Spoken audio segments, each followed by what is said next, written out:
بسم اللہ الرحمن الرحیم۔ حضور صلی اللہ علیہ وآلہ وسلم کے دنیا میں ظہور سے 1000 سال قبل یمن کا بادشاہ طبہ خمیری تھا۔ ایک مرتبہ وہ اپنی سلطنت کے دورے کے لیے نکلا۔ 12,000 عالم، حکیم اور 1,32,000 سوار، 1,13,000 پیادہ اپنے ہمراہ لے کر اس شان و شوکت سے نکلا کہ جہاں بھی پہنچتا اس کی شان و شوکت شاہی دیکھ کر مخلوق خدا چاروں طرف نظارے کو جمع ہو جاتی۔ یہ بادشاہ جب دورہ کرتا ہوا مکہ معظمہ پہنچا تو اہل مکہ سے کوئی اسے دیکھنے نہ نکلا۔ بادشاہ حیران ہوا اور اپنے وزیر اعظم سے اس کی وجہ پوچھی تو اس نے تحقیق کے بعد بتلایا کہ اس شہر میں ایک گھر ہے جسے بیت اللہ کہتے ہیں، اس کی اور اس کے خادموں کی جو یہاں کے باشندے ہیں تمام لوگ بے حد تعظیم کرتے ہیں، اور جتنا آپ کا لشکر ہے اس سے کہیں زیادہ دور اور نزدیک کے لوگ اس گھر کی زیارت کو آتے ہیں اور یہاں کے باشندوں کی خدمت کر کے چلے جاتے ہیں۔ پھر آپ کا لشکر ان کے خیال میں کیوں کر آئے؟ یہ سن کر بادشاہ کو غصہ آیا اور قسم کھا کر کہنے لگا کہ میں اس گھر کو کھدوا دوں گا اور یہاں کے باشندوں کو قتل کر دوں گا۔ یہ کہنا تھا کہ بادشاہ کے ناک، منہ اور آنکھوں سے خون بہنا شروع ہو گیا اور ایسا بدبودار مادہ بہنے لگا کہ اس کے پاس کسی کو بیٹھنے کی بھی ہمت نہ رہی۔ اس مرض کے علاج کے لیے کیا گیا مگر افاقہ نہ ہوا۔ شام کے وقت بادشاہ شاہی علماء میں سے ایک عالم ربانی کے پاس گیا اور عالم ربانی نے نبض دیکھ کر فرمایا،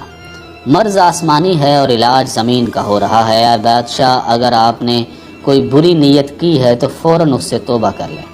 بادشاہ نے دل ہی دل میں بیت اللہ شریف اور خدام کعبہ کے متعلق اپنے ارادے سے توبہ کی۔ توبہ کرتے ہی اس کا وہ خون اور مادہ بہنا بند ہو گیا اور ساتھ ہی اللہ نے اسے ایمان کی دولت سے مالا مال کر دیا۔ پھر صحت کی خوشی میں اس نے بیت اللہ شریف کو ریشمی غلاف چڑھایا اور شہر کے ہر باشندے کو 7 اشرفی اور 7 ریشمی جوڑے نظر کیے۔ پھر یہاں سے چل کر مدینہ منورہ پہنچا تو ہمراہی علماء نے جو قطب سماویہ کے عالم تھے وہاں کی مٹی کو سونگا اور کنکریوں کو دیکھا اور نبی آخر الزماں صلی اللہ علیہ وآلہ وسلم کی ہجرت گاہ کی جو علامتیں انہوں نے پڑھی تھی ان کے مطابق اس سرزمین کو پایا تو باہم عہد کر لیا کہ ہم یہاں ہی مر جائیں گے مگر اس سرزمین کو نہ چھوڑیں گے۔ اگر ہماری قسمت نے یاوری کی تو کبھی نہ کبھی جب نبی کریم صلی اللہ علیہ وآلہ وسلم تشریف لائیں گے تو ہمیں بھی زیارت کا شرف حاصل ہو جائے گا، ورنہ ہماری قبروں پر تو ضرور کبھی نہ کبھی ان کی جوتیوں کی خاک اڑ کر پڑ ہی جائے گی جو ہماری نجات کے لیے کافی ہے۔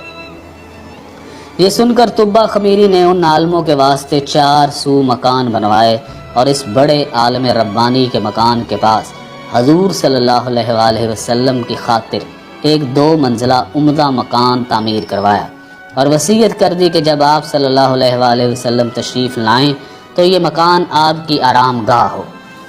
ان 400 علماء کی کافی مالی امداد بھی کی اور کہا کہ تم ہمیشہ یہیں رہو، اور پھر اس بڑے عالم ربانی کو ایک خط لکھ دیا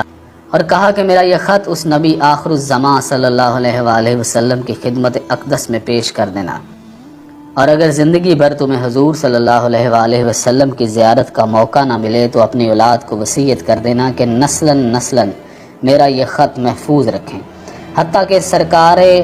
عبد قرار صلی اللہ علیہ وآلہ وسلم کی خدمت میں پیش کیا جائے۔